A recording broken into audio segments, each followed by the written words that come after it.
नमस्कार दोस्तों। अभी अभी पता लगा है कि जो चाइना है उसने भारत की जो मार्केट है उससे भागने का फैसला कर लिया। ये लड़ाई है दो जायंट्स की जो एशिया में बैठे हैं। ये लड़ाई है एक दिए की तूफान के साथ। तूफान है चाइना का जो हमारे दिए को बुझाने की कोशिश कर रहा था। मोदी जी ने कुछ ऐसी पॉलिसीज बनाई कि जिसके कारण चाइना जो हमारी ऑटोमोबाइल इंडस्ट्री को टेक ओवर करने की बातें बोल रहा था उसके अंदर लटका दिया। और चाइना ने अपनी कंपनीज को बोल दिया भागो, जान बचाकर भागो भारत से। और ये जो हिडन बैटल है इकोनॉमिक सुपर पावर बनने का एशिया में, वो लड़ाई अभी बहुत बड़ी होने वाली है। दोस्तों, इंडिया और चाइना एशिया की दो लार्जेस्ट इकोनॉमीज हैं और दोनों एक दूसरे के राइवल्स भी हैं ग्लोबल एरिना के अंदर। दोनों कंपीट कर रहे हैं कि जो स्पेस अमेरिका छोड़ता जा रहा है उसको भरने के लिए। डोमिनेंस है इंडस्ट्रीज के अंदर, वेरियस इंडस्ट्रीज हैं जिसके अंदर चाइना कंपीट करता है भारत के साथ, भारत कंपीट करता है चाइना के साथ। और दोनों लगे हुए हैं कि किसी तरीके से जो टेक्नोलॉजी है, जो मैन्युफैक्चरिंग है, इसके अंदर अपनी पकड़ बनाई जाए। अभी अभी जो डेवलपमेंट्स रिसेंटली हुई हैं वो है ऑटोमोबाइल इंडस्ट्रीज के अंदर। वो क्यों है? क्योंकि भारत चाहता है कि ऑटोमोबाइल में सबसे बड़ा एक्सपोर्टर वो बने। चाइना ऑलरेडी इसके अंदर बहुत बड़ा एक्सपोर्टर दुनिया का है। 30% दुनिया की जो प्रोडक्शन है गाड़ियों की अकेला चाइना वो करता है। लेकिन अभी अभी जो रिसेंटली डेवलपमेंट्स हैं उसके अंदर जो ऑटोमोबाइल सेक्टर के अंदर भारत ने भी बहुत बड़ी स्ट्राइड्स करी हैं। लेकिन अभी हुआ क्या है, चाइना ऑलरेडी पोजीशन में है कि वो भारत की मार्केट को टेक ओवर कर लेता, स्पेशली इलेक्ट्रिक व्हीकल्स के अंदर। और भारत ने भी एक काम कर दिया कि भाई जो रैपिडली ग्रोइंग इलेक्ट्रिक व्हीकल की इंडस्ट्री है उसको रोक लगा दिया चाइनीज कंपनीज को। वो क्यों? क्योंकि भारत हमेशा अपनी डोमेस्टिक जो कंपनीज होती हैं उसे प्रोटेक्ट करने के लिए वो हमेशा ही लगा रहता है। स्पेशली मोदी जी, ये राहुल गांधी नहीं है जो चाइना में आकर बेशर्मी से यहां पर सारी इंडस्ट्री का सौदा कर गया था चाइना के साथ कि हमारी इंडस्ट्री बंद हो जाए, चाइना की चलती रहे। लहड़ू ने भी ये कुछ किया था, हमेशा ही चाइना के नीचे लेटता था वो। और लहड़ू का आगे ये पोता दोता जो भी कहते हैं इसको, राहुल गांधी ने भी यही किया। लेकिन मोदी जी ने आकर एक ही काम किया कि चाइना की इन्वेस्टमेंट को मैं बिना किसी रोक टोक के यहां आने नहीं दूंगा। यानी कि मोदी जी ने भारत फर्स्ट की नीति अपनाई और उन्होंने जो डोमिनेंस थी चाइनीज बिजनेसेस की और जो एग्रेसिवनेस चाइनीज कंपनीज का था भारत के अंदर, उसमें रोक लगा दी। किया क्या? भारत ने पहले काम किया कि हाई टैरिफ लगा दिए चाइनीज स्टील इंपोर्ट के ऊपर। आपको मालूम है स्टील के अंदर गाड़ी बनाने में स्टील के ऊपर ज़्यादा फोकस रहता है। हमने 30% तो टैक्स लगा दिया, अमेरिका ने 25 लगाया, हमने 30 कर दिया। यानी कि हमने एक बैरियर खड़ा कर दिया जो फॉरेन इन्वेस्टमेंट स्पेशली जो चाइना से आ रही थी उसके ऊपर बैरियर लगाया स्टील इंपोर्ट के ऊपर। क्योंकि चाइना क्या करता था, अपनी कंपनीज को बोलता था कि भाई आपने सिर्फ असेंबली लाइन भारत में लगानी है, एक एक पुर्जा वो चाइना से बन के जाना चाहिए। भारत ने उसके ऊपर 30% टैक्स लगा दिया। ऊपर से एक काम और किया कि जो चाइना की जो ऑटोमोबाइल कंपनीज है बड़ी बड़ी, BYD, SAIC, उसके साथ भी हमने बोल दिया कि आपकी जो है ना यहाँ पे इन्वेस्टमेंट्स उसको हम रिजेक्ट करते हैं। उसके अंदर इतनी बड़ी बड़ी कंडीशंस लगा दी कि अगर आपने इन्वेस्ट करना है भारत में तो ये कंडीशंस आएंगी। वो इतनी लंबी लिस्ट थी कि it was unacceptable to Chinese companies. और उसमें कंडीशन सबसे बड़ी क्या है, आपको अपनी टेक्नोलॉजी को हमारे जो लोकल पार्टनर्स हैं उसके साथ शेयर करनी पड़ेगी। यानी कि चाइना ने जो अमेरिका यूरोप की कंपनीज के साथ किया था कि आप अगर चाइना में फैक्ट्री लगाएंगे आपको अपनी टेक्नोलॉजी, अपना नो हाउ, अपने डिजाइन हमारे साथ शेयर करने पड़ेंगे। भारत ने भी वो कंडीशन चाइना के साथ लगा दी। यानी कि जो मैं बार बार बोलता हूं, कॉपी मास्टर को कॉपी कीजिए, इसकी पॉलिसीज इसी के मुंह पे मारिए। मोदी जी ने वही काम किया। मुझे खुशी है कि मोदी जी ने मेरी बात सुनी है। अब आगे ये जो मेजर्स दिए हैं इसका मतलब है कि भारत ने दो तीर, एक निशान नहीं, दो निशान एक तीर से पूरे कर लिए। पहला, हमने अपनी जो डोमेस्टिक इंडस्ट्री है उसको स्ट्रेंथन कर दिया। अपने लोकल प्लेयर्स को चाइनीज कंपटीशन से हमने बचा लिया। क्योंकि चाइना अपनी सब्सिडीज देता है अपनी कंपनीज को कि जाइए दूसरे कंट्री में और वहां जाकर आप सब कुछ तहस नहस कर दीजिए, पूरी इंडस्ट्री को टेक ओवर कर लीजिए। BYD से गलती क्या हो गई, जब वो भारत में आया उसने बोल दिया कि मैं चाहता हूं कि यहां की 50% इलेक्ट्रिक व्हीकल्स की मार्केट में अकेला ही टेक ओवर कर लूं।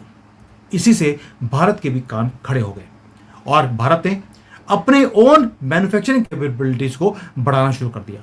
दूसरा काम एक और किया कि भारत ने अपने आप को चाइना से डीकपल कर कर वेस्ट के साथ हमने अलाइन करना शुरू कर दिया। वहां से हाई टेक्नोलॉजी के जो सेक्टर्स हैं वहां से हमने टेक्नोलॉजीज को बुलाना शुरू कर दिया ताकि चाइनीज इकोनॉमिक इंफ्लुएंस भारत के ऊपर ना हो। यही मोदी जी का मास्टर स्ट्रोक था। लेकिन चाइना तो चाइना है, उसने भी हमें काउंटर अटैक करना शुरू कर दिया क्योंकि चाइना एक ऐसा कंट्री है जो कभी भी रिस्ट्रिक्शंस के सामने, अगर आप चाइना के ऊपर रिस्ट्रिक्शंस लगाएंगे वो कभी झुकेगा नहीं। कम्युनिस्ट की यही आदत होती है। जब भारत ने एक प्रोटेक्शनिस्ट पॉलिसीज बनानी शुरू करी, चाइनीज अथॉरिटीज ने अपनी कंपनीज को बोल दिया कि इन रेगुलेशंस के सामने झुकने की जरूरत नहीं है। टेक्नोलॉजी ट्रांसफर आपको बोला जा रहा है ऑटोमोबाइल इंडस्ट्री के अंदर, आप नहीं करेंगे और अब तो आपको इन्वेस्टमेंट्स भी भारत में करने की जरूरत नहीं है, छोड़ दीजिए। हमें भारत की जरूरत नहीं है, भारत को हमारी जरूरत है। यह बोलकर उन्होंने अपनी कंपनीज को बोल दिया भारत में इन्वेस्टमेंट मत कीजिए, छोड़ दो, भाग लो पतली गली से। क्यों? इसके साथ उनको यह लगता है कि जो भारत के अंदर, जो भारत का एक एम्बिशन है कि हम इलेक्ट्रिक व्हीकल्स में आगे निकले, वो रुक जाएगा। चाइना को यह समझ नहीं है, ये भारत है। भारत ने जब भी ठाना है कि हम कुछ करेंगे, वो कर कर ही छोड़ते हैं। और भाई हमें ऐसी जो ये रॉकेट टेक्नोलॉजी है वो रशिया ने भी देने से मना कर दिया था, हमने खुद डेवलप कर लिया। जो जो चीज़ हमें मना करी गई, हमने बेशक देर लगी लेकिन हमने डेवलप कर ली। इलेक्ट्रिक व्हीकल्स में हम बहुत पीछे हैं, मैं जानता हूं, क्योंकि रीज़न है कि जो चाइना की इलेक्ट्रिक व्हीकल्स की इंडस्ट्री है वो बहुत बड़ी है। चाइना ने इस साल 32 लाख गाड़ियां एक्सपोर्ट करी हैं, यानी कि जितनी गाड़ियां भारत बनाता है उससे ज़्यादा तो चाइना एक्सपोर्ट कर देता है। और इसकी जो इलेक्ट्रिक व्हीकल्स की एक्सपोर्ट है वो ऑलमोस्ट 70-80% हर साल बढ़ती जा रही है।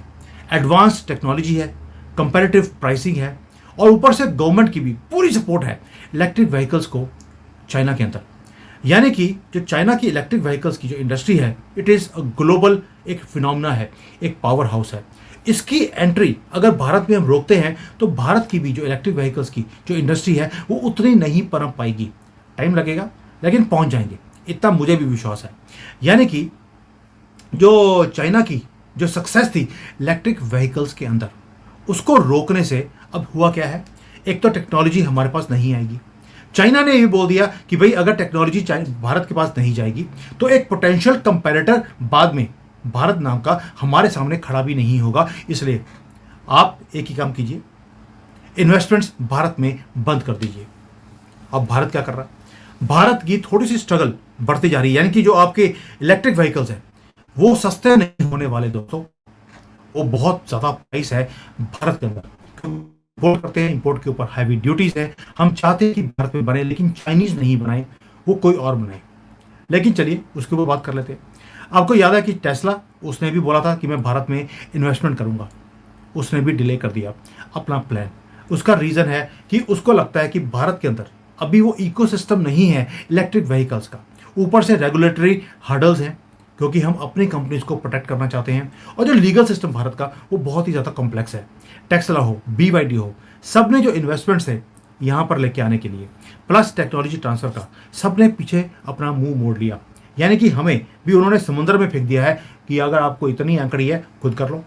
इसलिए जो हमारे जो चाइना में जो एक मोटरसाइकिल है जो इलेक्ट्रिक के ऊपर चलता है वो 15,000 में मिल जाता है, लेकिन भारत में वही 1 लाख रुपए का है।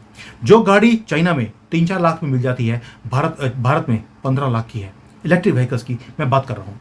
यानी कि जो ये फॉरेन इन्वेस्टर्स हैं उन्होंने भारत के चैलेंजेस को इंक्रीज करना शुरू कर दिया।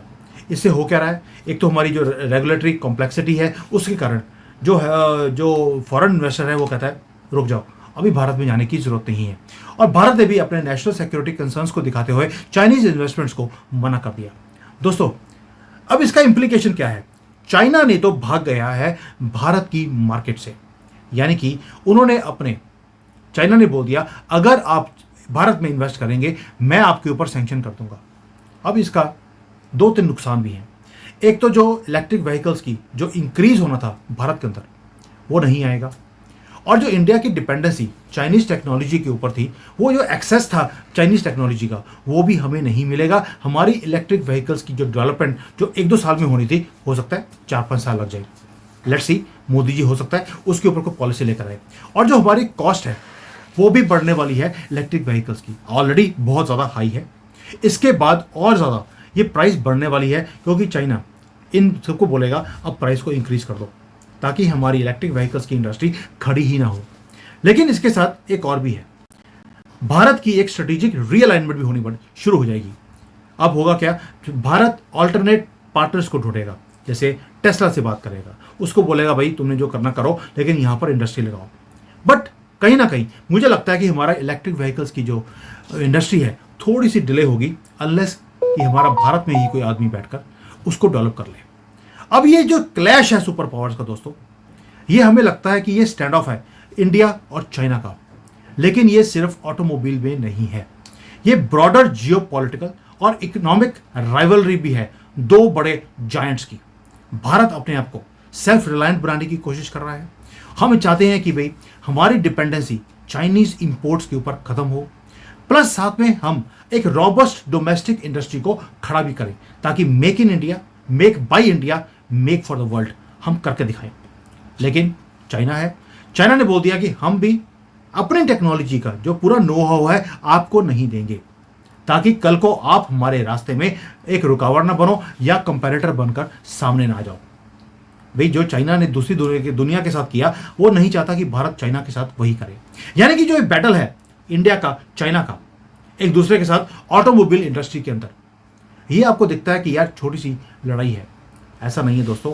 ये ग्लोबल स्टेज की लड़ाई है, एक लार्जर कंपटीशन की ये लड़ाई है, ये डोमिनेंस की लड़ाई है। हमने एक प्रोटेक्शन की एक पॉलिसीज बनाई हुई है, ताकि हमारी डोमेस्टिक ग्रोथ हो, हमारी कंपनियां राइज करें। और जो चाइना है उसने भी एंकड़ी में आकर रिटेलिएटरी मेजर्स ले लिए, और वो अपनी ग्राउंड को लूज नहीं करना चाहता।